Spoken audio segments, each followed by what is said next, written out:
Good morning everyone. শুভ মহা অষ্টমী সবাইকে। অষ্টমী কোনো বছরই দেওয়া হয় না, কারণ সৌভিকের বাড়িতে অষ্টমী দেওয়ার নিয়মটা নেই। আর সকালেই ঘুম থেকে উঠে একদম সৈকতদার ক্লাবে আমাদের লুচি খাওয়ার নিমন্ত্রণ ছিল, তাই জন্য ওখানেই এখন যাচ্ছি।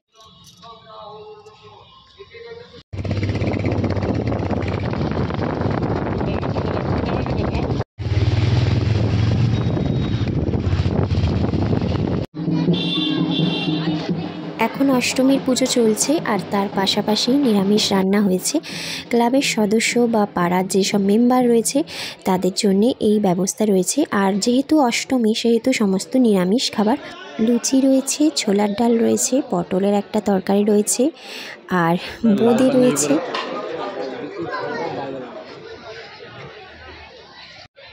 তো খাওয়া দাওয়া এখন মোটামুটি কমপ্লিট।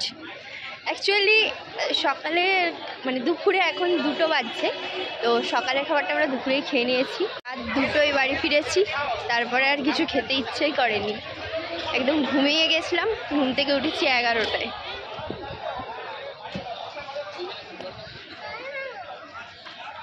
বাবারে, বাড়িতে 3টে লুচি খাই, এখানে আমি 6টা খেয়ে নিয়েছি। এত খিদে পাচ্ছিল আমার। দিয়ে ওষুধ খাবে হজম করার জন্য। অষ্টমীতে জীবনেও শাড়ি টাড়ি পরে বেরোনো হয়নি। না, অষ্টমীতে আমাকে নিয়ে বেড়াওনি। হ্যাঁ, তুমি কেন অষ্টমীতে আমাকে নিয়ে বেড়াও?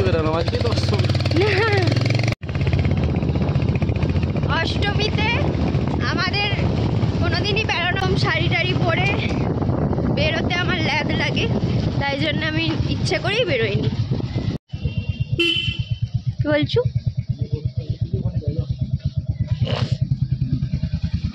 আজকে অষ্টমী আর আমি ভেবেছিলাম আজকে একটু এথনিক পরবো যেহেতু অষ্টমী, কিন্তু আজকে আমরা খড়গপুরের দিকে যাচ্ছি। যেহেতু সারা রাত ধরে ঠাকুর দেখতে হবে তাই জন্য আর এথনিক পরা হয়নি, জাস্ট এই ড্রেসটাই পরেছি। কেমন হয়েছে আমার লুকটা তোমরা কিন্তু অবশ্যই নিচে কমেন্ট করে জানিও। এখন বাজে 6টা, আমরা বেরিয়ে পড়েছি। রাস্তায় কিছু একটা খেয়ে নেব, কারণ আজকে লুচির পরে আর কিচ্ছু খাওয়া দাওয়া হয়নি, এমনকি চাটাও পর্যন্ত খাইনি। তাই জন্য এই দোকানটায় দাঁড়িয়েছি চা আর ঝালমুড়ি খেতে।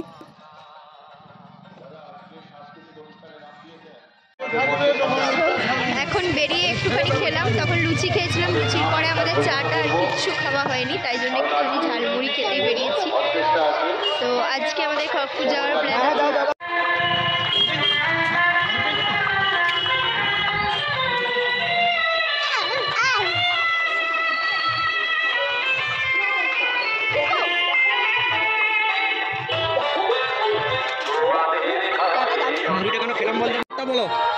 ফার্স্টে আমরা যাচ্ছি হচ্ছে আইআইটি থেকে প্রেম বাজার থেকে হচ্ছে তালবাগিচা ফিরে এসে অভিযাত্রী ক্লাব, বোগদা, গোলবাজার, গিরি ময়দান, রামবাবু খাবো। তার মাঝখানে খাওয়া দাওয়া হবে আমাদের।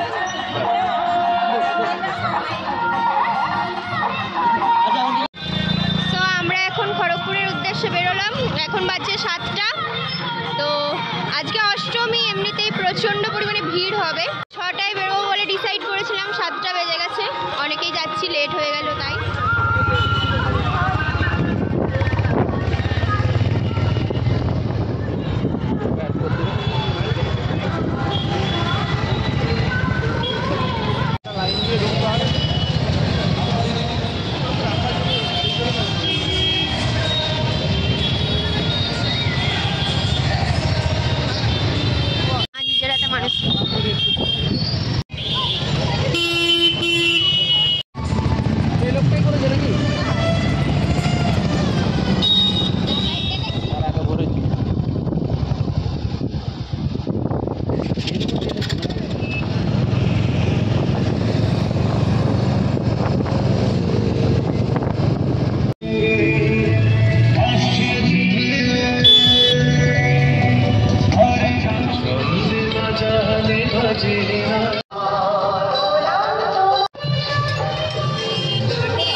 এটা খড়গপুরের one of the best pandal হয়েছে এবারে।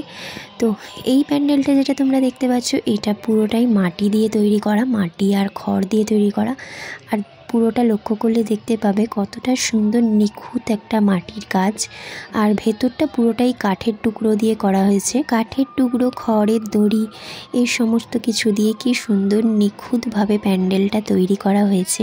আর এই প্যান্ডেলটার মধ্যে কত সুন্দর মানে কাজ রয়েছে। আর মায়ের মূর্তিটা জাস্ট অসাধারণ, আমার তো খুবই সুন্দর লেগেছে এই প্যান্ডেলের কাজটা। খড়গপুরের এই সংঘশ্রী ক্লাবের পুজোটা তোমরা কারা কারা দেখতে এসেছিলে নিচে কিন্তু অবশ্যই কমেন্ট করে জানিও। আর এই প্যান্ডেলটা তোমাদের কেমন লেগেছে সেটাও কিন্তু অবশ্যই কমেন্ট করে জানিও। আর খড়গপুর আসবো এই রাস্তাটা দিয়ে আসবো না সেটা বললে কি করে হয়, এই রাস্তাটা তোমরা সবাই জানো যে খুবই পপুলার। এই লাইটিংগুলো খড়গপুরে পুজো দেখতে এসে এই লাইটিংটা দেখবে না এরকম কেউই নেই। তো আমরাও এখান দিয়ে গিয়েছিলাম অন্যান্য প্যান্ডেলগুলিতে। আমরা সারা রাত ধরে অনেক প্যান্ডেল দেখেছি, তো সেগুলো বর্ণনা দেওয়া কখনোই সম্ভব নয়। তোমরা আমার ভিডিওর মাধ্যমে দেখে নাও আর কোন প্যান্ডেলটা তোমাদের সব থেকে বেস্ট লাগলো সেটা কিন্তু নিচে অবশ্যই কমেন্ট করে জানিও।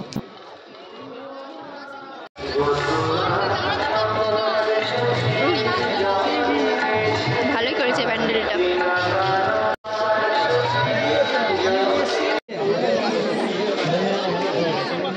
এই প্যান্ডেলটা হয়েছিল খড়গপুর প্রেম বাজারে। তো রাজস্থানী আর্ট কালচারকে রিপ্রেজেন্ট করা হয়েছে এই প্যান্ডেলটির মাধ্যমে।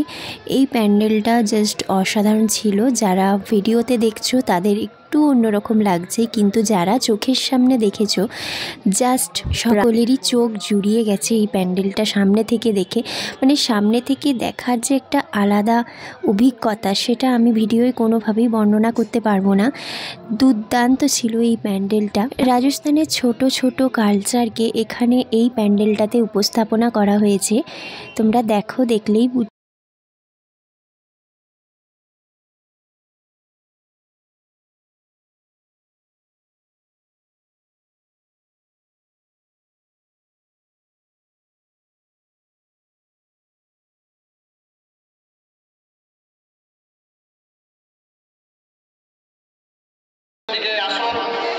প্রবেশ করুন এবং সুশৃঙ্খলভাবে মণ্ডপ পরিদর্শন করুন। বিরিয়ানি কখনো দেবে?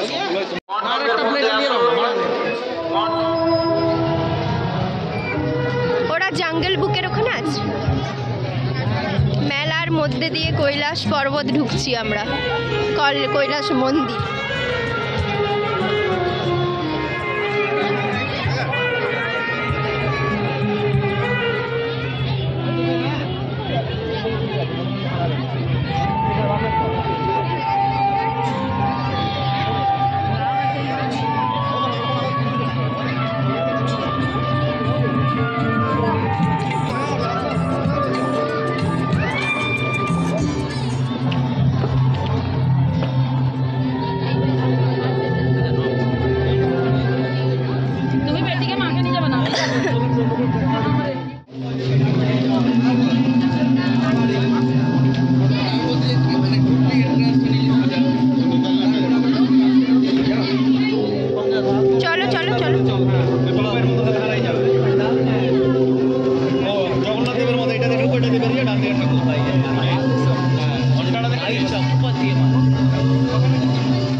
আমার দিদির ছেলে মনাকে যেহেতু আমরা নিয়ে এসেছিলাম ঠাকুর দেখতে, আর ওকে প্রমিস করেছিলাম যে জাঙ্গল বুক প্যান্ডেলটা আমরা দেখাতে নিয়ে যাব, তাই জন্যই আমাদের এই প্যান্ডেলটাতে আসা। সত্যি কথা বলতে বাচ্চাদের কথা মাথায় রেখেও যে এমন সুন্দর একটা প্যান্ডেল তৈরি করা যায় সেটাই এটার উদাহরণ।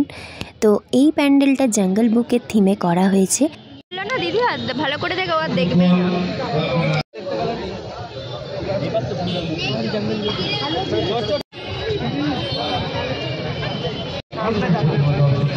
আপনাদের আশীর্বাদ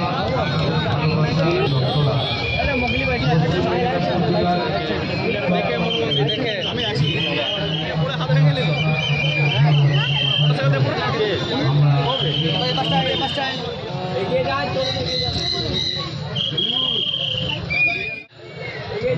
যা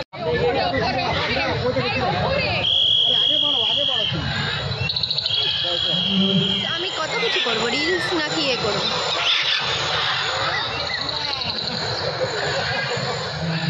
মুফাসা ছিল তো জঙ্গল বুকে, না তো সেটা তো লায়ন কিং এর।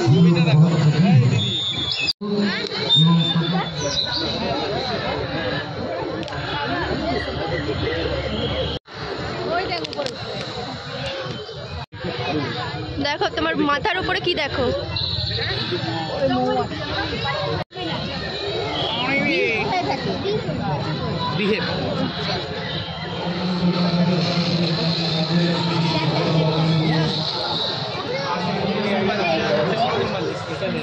বড় শিম্পাঞ্জি তো পুরো পেলালাম। হ্যাঁ ওরে বাবা রে চল করে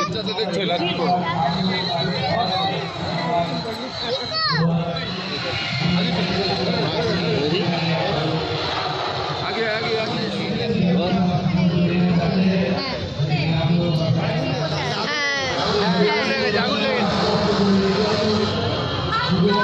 কি মনা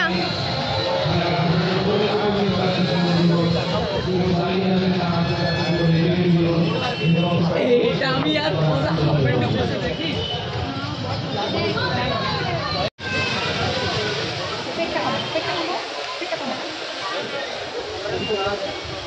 রাইটিং করো। এটা হিজলি স্টেশন, উঠে পড়বি নাকি? গাড়িটা বেরালো, উঠে পড় উঠে পড় উঠে পড়। এখন একদম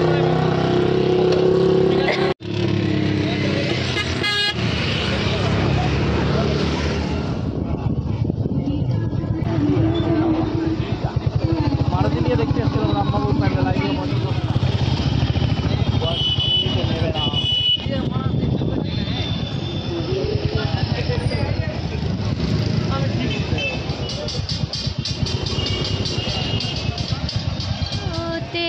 प्यार होता है ओ हाय अल्लाह हाय अल्लाह आई अल्लाह है ना कुछ करने वाला।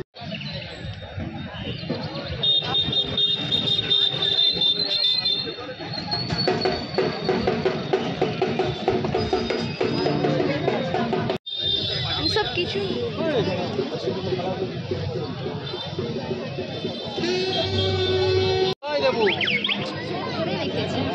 কোথায় খুব সুন্দর তুলেছে সেলফি। এটা ব্লগ কর, তুই কর, ওকে বলছি মনাকে। সিটি বাজাতে হবে না, চলে যাবো তাড়াতাড়ি। জামা করিও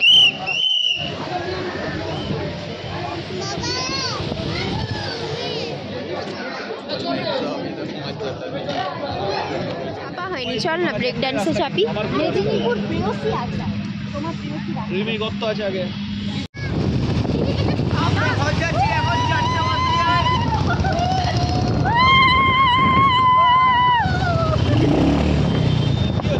একে বাইরে প্রচণ্ড ঠান্ডা, তার উপরে ভোর 4টে বাজছে। তো আমরা এই সময় বাড়ি ফিরছি। নেক্সট ব্লগ খুব তাড়াতাড়ি আসছে, সাথে থেকো।